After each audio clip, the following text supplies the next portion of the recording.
There comes a time in your life when you begin to wonder. Sometimes... Is life really worth it? Sometimes it's when you get married and have children. Other times it's when you choose not to follow your dreams.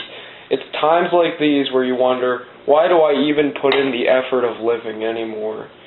Me and Nino, we are going through these times. WrestleMania 4, where it all somehow manages to get worse. Okay, so the show kicked off with a battle royal. We can't take the intros anymore. It's just another black lady. It's just another black lady. What the heck? Bring some variety, guys. Seriously. Freaking another just intro I don't care about. There was a battle royal that I also didn't care about. For some reason, Bad News Brown won. That sounds like a thing after I eat a beefy crunch burrito. Oh, Jesus. Well, yeah. Bad News Brown looked like he ate one too many of those, so... Yeah, just this fat black guy. Bret Hart beat him up after the match and broke his trophy. Good. He deserved it. Hercules versus the Ultimate Warrior. Ultimate Warrior, Hercules. This was just a typical Power Man match. I enjoyed the Billy Jack one from last year better. And, yeah, the finish was a crappy finish. The Warrior kicked out of a German, I think it was. My favorite wrestling move. Yeah, he kicked out of the German at a 2, but the ref counted it anyways. That happened like 2 or 3 times on this show, so that was just retarded. And then post-match, there was some choking with the chain. Warrior grabbed the chain and just started swinging it around like a wild man. That was kind of cool. Huge fan of the Ultimate Warrior making his debut here. Any more comments? Ultimate Warrior is good. Okay. Okay, so first round matches of the WWE title tournament. Of course, this title, then the WWF title, was vacated when Hulk Hogan dropped it to Andre the Giant on Saturday night's main event. The first of those matches was Hacksaw Jim Duggan, making his debut at WrestleMania against the Million Dollar Man, Ted DiBiase. And a fun fact right here is that Hacksaw Jim Duggan did win the Royal Rumble earlier that year, the first Rumble of all time. And it still should be on TV. Yeah, me and Nino were talking. We were just bored because this match wasn't anything that special. He should be the dude. Yeah. Lebowski. That's his new gimmick. That's what we were thinking. We were thinking of a more updated, edgier gimmick for him. He goes around backstage kind of in a leather jacket with sunglasses. He still has the 2x4. And he goes after divas and yells, "Ho!" Yeah, he just goes after the women and just goes, "Ho!" with the 2x4. He kind of did it at the Royal Rumble 06 to Lita, and I thought that'd be a great idea for a gimmick. You want to talk about relatable characters, there you go, the dude right there. Dude Lebowski. Great movie, by the way. Big Lebowski, not Dude Lebowski. Well, no, that's what he would be, though. Yeah. The dude. And, Dino Bravo versus Don Morocco, garbage. Greg Valentine versus Ricky was mediocre, but still kind of garbage. Why didn't Ricky win so we could have Savage Steamboat 2? Who knows? Just another garbage match. And we get Butch Reed versus Savage, garbage. One Man Gang versus Bam Bam. Bam Bam was incredibly athletic at the time.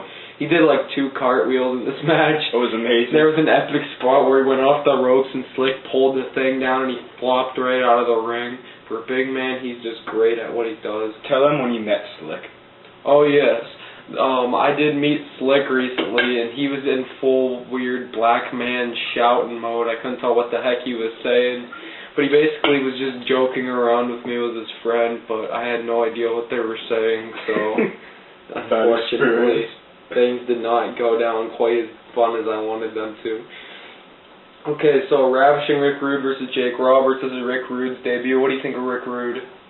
Very, very sexual. Very sexual. He had Jake the Snake's wife painted on his tights at one point. I don't even remember if that was here. Very forgettable match. Tons of rest holds. Went 15 minutes to a time limit draw. And it was absolute garbage. And then we got to the quarterfinal matches. Andre the Giant versus Hulk Hogan. What did you think of this one? It was a lot more fast-paced. Because we put it on rush hour? Yeah, it was only like 5 minutes long, and we even had it so the DVR was moving slightly faster. And there was some chair shots in there leading to a DQ. And body slam. Yeah, another one. Yeah. What did you think of that chair shot? That was a really thick chair Why is shot. Andre dead? Why is he dead? Why? Just tell me why. Moving on.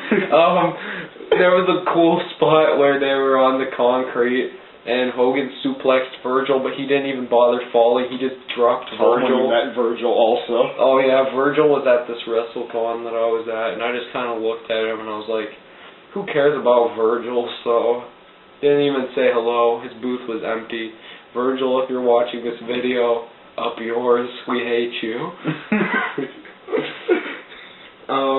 Don Morocco versus Ted DiBiase. Another crappy, forgettable match. Because Virgil was in it. Greg Valentine versus Macho Man. One of the better matches of the night, but still nothing special, nothing WrestleMania worthy. Tons of house show worthy matches on here. Just crappy Bush League booking by the part of the WWF. There was 16 matches on this card. What in the Double heck disc. is up with that? Yeah, they had to use the other half of the disc. Which will be fine when we get to the actually good shows where there's interesting stuff going on. Stone Cold! Yeah, we didn't care about all this bull crap. And then we get to Honky Tonk versus Brutus the Barber. Do you remember anything about the match itself? Brutus raped him at the mouth of the South. Yeah, he just... There was a part he tried to hide under the ring. Right, yeah, under the ring. He pulled him out and he had him in doggy style position up against steel steps. And he was also doing that with scissors in his hand. Giving him a barber's cut. Yeah, it just wasn't very Something safe. tells me he didn't get his cosmetology license. And something tells me that he was never the same. I don't get it why Honky Tonk Man's always put in these positions where he's just having his way. Yeah, everybody's just having their way with the Honky Tonk and mouth of the South. Yeah, in the mouth of the South. Everybody wants to put it in the mouth of the South. That's a pleasant thought. The Islanders and Bobby Heenan versus the British Bulldogs and Coco Beware. Don't remember anything about this match at all. Who won though?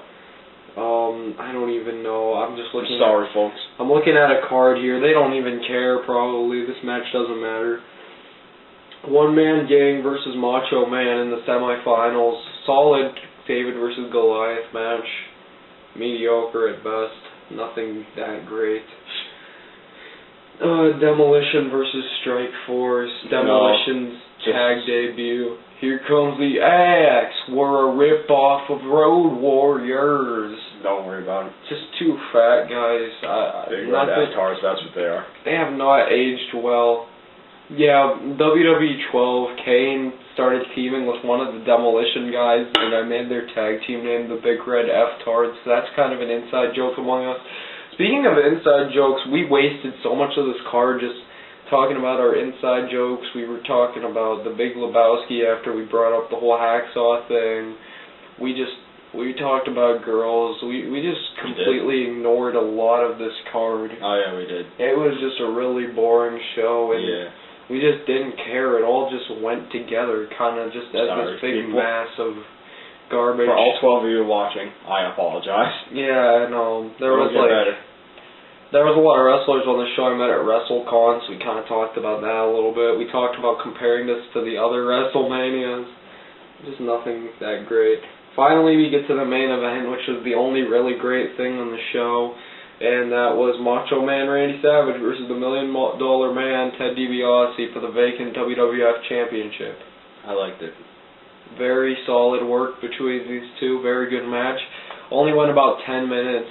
It really needed another 5 or 10 minutes. Cut off 8. We went through these matches thinking of which ones we should even bother watching, and that cut out 8 of them. That's half the whole entire card wasn't worth any watching. So just take all that time, add time to the matches that matter, and just, this card could have been better. I don't even care. Freaking just have no tournament at all. Freaking Randy Savage versus $1 Million Man 60-minute Iron Man match or something crazy like that. How about a Royal Rumble for the vacant belt? That would have been kind of cool. Yeah, I don't know. What Hacksaw's job was? Yeah, why didn't Hacksaw win the belt at some point? But anyways, one thing that kind of makes me remember this match even more so than like the WrestleMania 3 Savage match was Savage winning that belt. The Mega Powers formed right there. Hogan came out and ended up helping Savage against overwhelming odds to win the belt in a 10-minute match. I'd say this was a little bit better than the Mania 3 match, maybe. I think this is probably up to this point the best WrestleMania main event for me.